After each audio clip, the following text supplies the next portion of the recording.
Todos los pintores que en este trabajo se recopilan fueron de suma importancia para la Iglesia, ya que éste utilizaba el arte como un medio para convertir a los indígenas al cristianismo.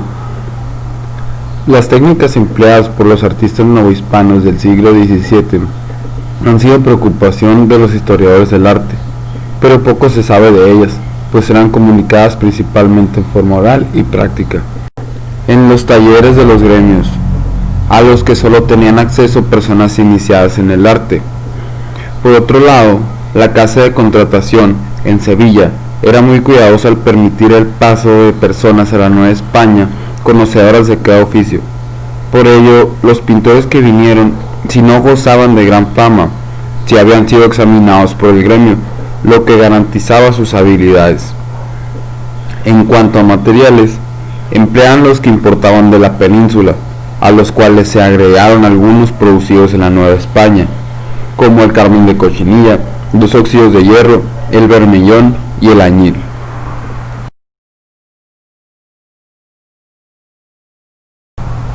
Y aquí tenemos a Sebastián López de Arteaga. Él nació en Sevilla un 15 de marzo de 1610. Su padre fue Sebastián López de Arteaga, también llamado así, y tuvo un hermano llamado Bartolomeo, el cual se dedicó al grabado en lámina. El mismo año del nacimiento fallece su padre y su madre se encarga de su formación. No existen mayores noticias documentales a partir de 1620. Nada se sabe con precisión sobre su aprendizaje de pintor en tal o cual taller sevillano, mas por fortuna se conoce la fecha de su examen.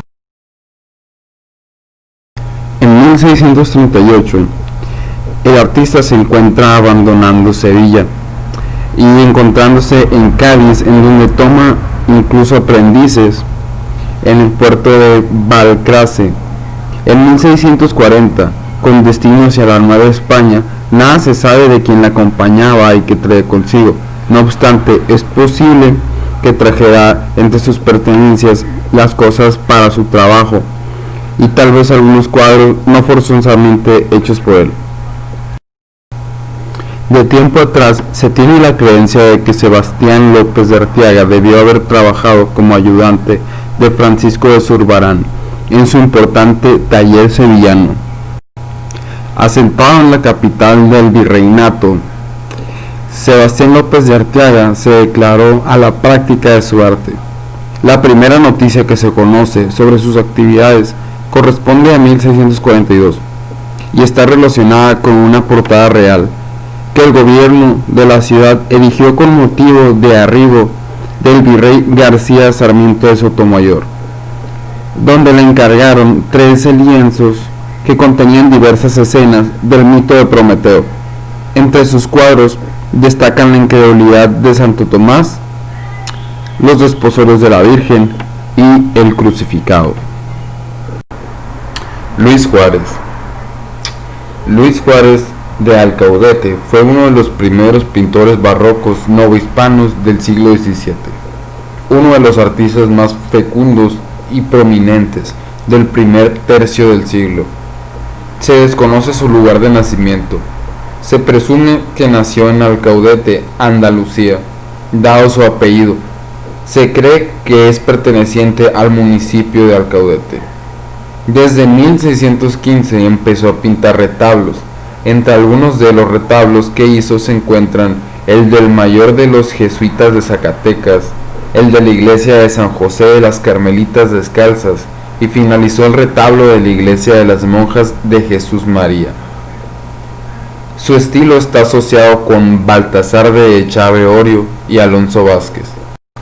Elementos característicos que destacan en sus obras son el éxtasis místico que caracteriza las caras de sus personajes, el colorido esfumado, infantiles arcángeles, de paños y claroscuro incipiente.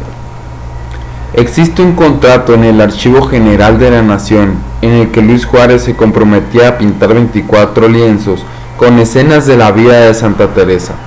Luis Juárez fue sin duda uno de los mejores pintores novohispanos de la época, y al parecer el pintor preferido de la Orden de las Carmelitas Descalzas, dada la cantidad de temas carmelitanos que encontramos en su obra. Es precisamente una Santa Teresa la obra más temprana que se conoce de este pintor, y siendo esta obra hecha en la primera década del siglo, por lo que podemos considerar que para 1621, de que datan nuestros documentos, Luis Juárez ya era un pintor maduro y con experiencia en el tratamiento y conocimiento del tema encargado. Miguel Cabrera. Miguel Mateo Maldonado y Cabrera fue un pintor novohispano caracterizado por ser uno de los máximos exponentes de la pintura barroca del virreinato. Nace en Oaxaca el año de 1695. De padres desconocidos y ahijado de una pareja de mulatos, inicia su actividad artística hacia el año de 1740. Se le atribuyen aproximadamente 300 piezas, entre las cuales se encuentran el retrato de Sor Juana Inés de la Cruz, el martirio de San Sebastián de la iglesia de Taxco, Virgen del Apocalipsis y el Divino Pastor, entre otras. Realizó una gran cantidad de encargos para varias órdenes religiosas, para el clero secular y para particulares durante el siglo XVIII. Una de sus obras más complejas y que mejor lo representa es el Templo de San Francisco Javier, Tepoztlán, en donde se desempeñó como artista integral. Durante el rectorado del padre Pedro Reales se ideó y desarrolló un programa de renovación de interior de un templo. Miguel Cabrera, el creador de la propuesta plástica que integró las aportaciones de Lorenzo Bernini y la tratadística de perspectiva por Andrea Pozzo, autor de las decoraciones del Templo de San Ignacio en Roma, a finales del siglo XVII. Varias de sus pinturas se encuentran en conventos e iglesias de México, como los lienzos de la Vía de San Ignacio. Además, se puede admirar a la Virgen del Apocalipsis en el Museo de Arte Nacional. Fue nombrado el presidente de la Academia de San Carlos en 1753 y fallece el 16 de mayo de 1768. Baltasar de Echave y Rioja fue un pintor novohispano, el cuarto pintor reconocido perteneciente a la tercera generación de una familia de artistas, conocida como la familia Echave. Poco se sabe sobre su infancia y juventud, y en general de su vida. La información que conocemos sobre su etapa adulta es justamente gracias a sus obras pictóricas, que tampoco son muchas. Dado que tiene el mismo nombre que su padre y su abuelo, suele haber confusiones entre ellos y sus obras.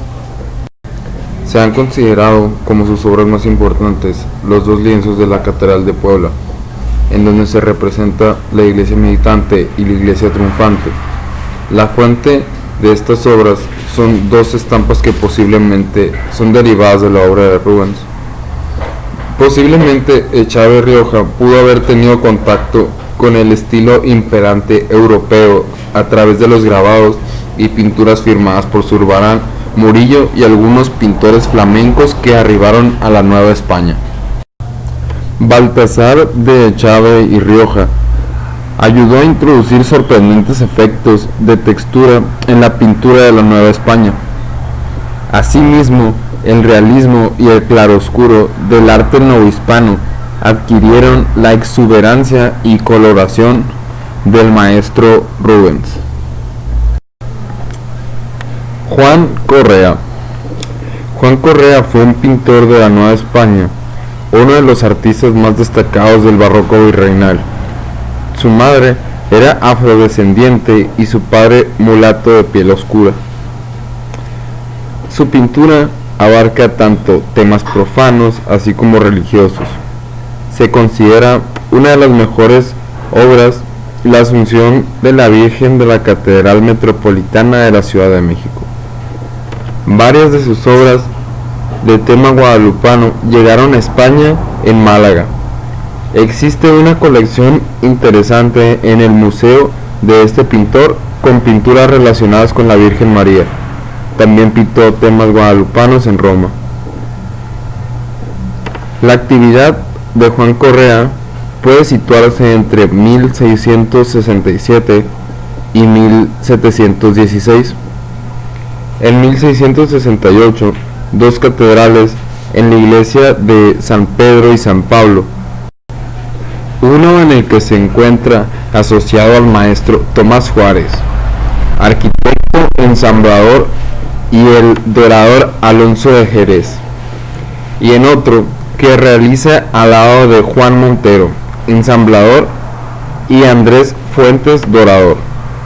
En 1681 es mencionado Cristóbal de Villalpando, 1640-1714, Nueva España. Fue un pintor destacado de finales del siglo XVII y comienzos del XVIII. Son pocos los datos que se conocen del artista previo a su carrera profesional, pero los historiadores coinciden en que el lugar de nacimiento pudo haber sido la Ciudad de México. Sus obras, por el contrario, son muy conocidas.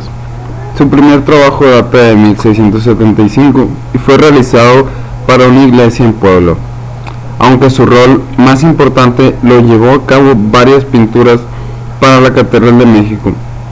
El papel de Villalpando fue vital para la renovación que llevaron a cabo los españoles a nivel artístico en México. El objetivo de transformar los íconos o símbolos que se usaban con la intención de adoptar a las tradiciones políticas, sociales y culturales de los nuevos colonizadores. Las características más notorias del trabajo hecho por Villalpando tuvieron que ver con el uso del brillo ornamentado, dorado, el estilo en las pinceladas y un patrón fijo. Una de sus obras más relevantes fue el Triunfo de la Iglesia, destacado por sus grandes dimensiones. Toda su vida laboral se llevó a cabo en la Nueva España, Centro, Puebla y la Ciudad de México. Fue un pintor especialmente trabajando por encargos hechos por los españoles. El objetivo era revalorizar el arte local, pero dando las características propias de la cultura europea. A finales del siglo XVII y principios del XVIII, fue uno de los artistas más importantes y populares. Durante toda esta etapa se desarrolló una gran actividad artística muy intensa, impulsada por las iglesias, que aprovechaban el gran impacto de las imágenes sobre los indígenas. Al observar la obra de diversos pintores del siglo XVII, podemos darnos cuenta del dominio que tenían del dibujo, de la composición, del volumen, de la perspectiva aérea y de la expresión, así como el uso de los materiales. Gracias a esto, hoy en día, México posee un gran acervo pictórico del periodo colonial, que es parte de la riqueza cultural y del patrimonio nacional y de la humanidad.